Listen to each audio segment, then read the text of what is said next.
इस बार बिहार में एनडीए को खाट फेंकेंगे और अगले बार जब भी लोकसभा चुनाव होगा तो राहुल गांधी जी को प्रधानमंत्री हम लोग बनाने का काम करेंगे। राष्ट्रीय जनता दल के नेता तेजस्वी यादव ने बिहार में चल रही वोटर अधिकार यात्रा के तीसरे दिन मंगलवार को कांग्रेस सांसद राहुल गांधी को 2029 में प्रधानमंत्री बनाने की घोषणा कर दी। तेजस्वी यादव ने कहा कि 2025 में बिहार में महागठबंधन की सरकार बनेगी और 2029 में महागठबंधन राहुल गांधी को देश का प्रधानमंत्री बनाएगी।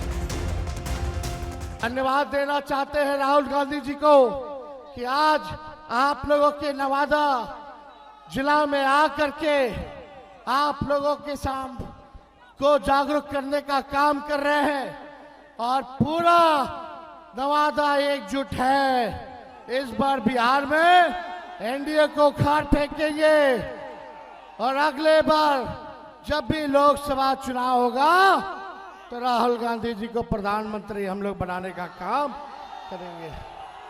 तो आप सब लोगों का बहुत बहुत दिल से हम धन्यवाद देते हैं। नवादा की जनता जिंदाबाद। तेजस्वी यादव के इस घोषणा के बाद अब सवाल खड़ा हो रहा है कि जहां पर उन्होंने राहुल गांधी को 2029 में प्रधानमंत्री बनाने का समर्थन किया है, तो आखिर क्या वजह है कि राहुल गांधी या कांग्रेस बिहार में होने वाले विधानसभा चुनाव के लिए तेजस्वी यादव का नाम मुख्यमंत्री चेहरे के तौर पर घोषणा करने से बच रहे हैं, या फिर ऐसा कहें कि अब तक घोषणा नहीं की गई है। वहीं तेजस्वी की घोषणा पर एनडीए नेताओं ने भी चुटकी ली है।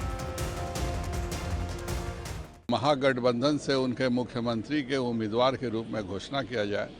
कांग्रेस उनको लगा नहीं रही है। अल्लाह वरू जी साफ शब्दों में कह दिए कि नहीं, हमारा कोई मुख्यमंत्री पद का उम्मीदवार नहीं है। तो बेचारे लगातार अभी राहुल जी की बटरिंग कर रहे हैं कि कहीं राहुल जी का दिल पिघले और महागठबंधन का उम्मीदवार घोषित कर दें। यह एक होता है कि मैं आपकी पीठ खुजाता हूँ, आप मेरी पीठ खुजाइए, और उसी के तहत तेजस्वी जी ने अभी उनको मुंगेरी लाल के हसीन सपने दिखा रहे हैं कि अगले बार वह उम्मीदवार बन सकते हैं, कि कम से कम इसी बहाने तेजस्वी जी को बिहार में कांग्रेस उम्मीदवार घोषित कर दे। ये आपस में नहीं खेलना होता है, तो वही चीज है। जनता में तो कुछ बचा नहीं है। एसआईआर को लेकर घूम रहे हैं। बिहार में ये मुद्दा ही नहीं है एसआईआर को लेके। तो बचपन में हम लोग खेलते थे कि तुम ये बन जाओ, हम ये बन जाते हैं एक दूसरे को। जनता उनको कुछ बनाने वाली नहीं है, ये तय है।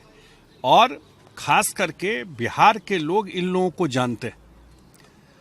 याद रखना चाहिए कि इसी बिहार में 2005 में फरवरी में चुनाव हुआ था। वैसे विधायक जो जनता से चुन के आए, उन ओथ भी नहीं ले पाए, शपथ भी नहीं हुआ। राष्ट्रपति शासन बिहार में लगा दिया गया था। पता नहीं आप लोगों को ध्यान है कि नहीं है। और लगा रात के 12 बजे कैबिनेट हुआ, इसी कांग्रेस सरकार ने किया। राष्ट्रपति थे अब्दुल कलाम साहब, मॉस्को में रात में फैक्स से साइन करके मंगाया गया और राष्ट्रपति शासन लगाया गया। और जब लोग सुप्रीम कोर्ट गए, सुप्रीम कोर्ट का फैसला है कि वह संवैधानिक था। राष्ट्रपति जो उस समय के थे इस्तीफा देना चाहते थे। ये सब कर्म है इनके, संविधान को तहस नहस करने के लिए। कॉपी लेके पॉकेट में घूम रहे। बताना चाहिए कि बिहार के लोगों के साथ क्यों ये काम किए। ये तो नीतीश कुमार ना आकर के 20 साल में बदले भाई, इन्हीं लोग की सरकार थी। तो बताना चाहिए अपने सरकार का क्रियाकलाप। जो 15 साल मौका मिला था उसमें तो कांग्रेस भी था उस सरकार में। इस बयान को सुनकर कोई हंसेगा। कहाँ अभी बिहार विधानसभा का चुनाव, बिहार में घूम रहे हैं राहुल जी, और वहाँ से अगली बार प्रधानमंत्री बनेंगे राहुल जी।